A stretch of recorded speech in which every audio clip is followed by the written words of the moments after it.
Isang ligtas at mapayapa na Kapaskuhan sa bawat Pilipino at buong sambayanan. Tangi naming paalala sa inyo ay unang-una para sa kapakanan at kaligtasan ng pamilya. Ay iba yung pag-iingat ngayong Kapaskuhan. Mapayapa at maligaya at ligtas bawat tahanan. Basta sama-sama tayo, masaya na ako dyan. Kahit na hindi magarbo na sa hapagkainan, ay maituturing ko ng munting regalo para sa akin ang ligtas sa aking pamilya. Ang saya kong iisipin at buo bawat tahanang masaya na may tawanan at pagmamahalan na kailanman di matatawaran. Ito ay munting pagbati naming mga bumbero na mula sa aming puso, buong puso magserbisyo, ligtas na pamayanan ngayon na Kapaskuhan at malayo sa peligro ng apoy bawat tahanan. Merry Christmas sa'yo, Merry Christmas sa inyo.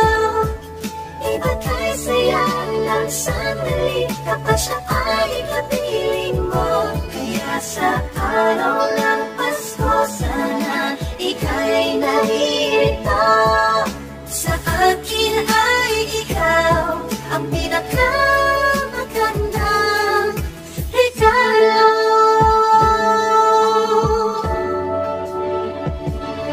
Tungkulin naming bantayan kayong mga mamamayan at masiguro na ligtas ang inyong mga tahanan sa banta ng anumang panganib na dala ng sunog. Gusto namin ay ligtas kayo't payapang natutulog at iba yung pag-iingat sa inyong mga bahay. Tanggalin mga nakasaksak pag-aalis na bahay. Yan ang aming paalala sa bawat mamamayan. Sama-samang ipagdiwang ligtas na Kapaskuhan. Mula Batanes, Cagayan, Isabela at Quirino, maging sa Nueva Vizcaya, maligayang Pasko sa bawat Pilipino. Kami mga bumbero na laging handang tumulong sa inyo ng buong puso. Mula sa BFP ng Rehiyon 2 na naglilingkod sa bayan, sa kapwa at sa Diyos, maligayang Pasko sa buong sanlibutan. Sama-samang ipagdiwang ang kanyang kapanganakan. Merry Christmas sa'yo, Merry Christmas sa inyo.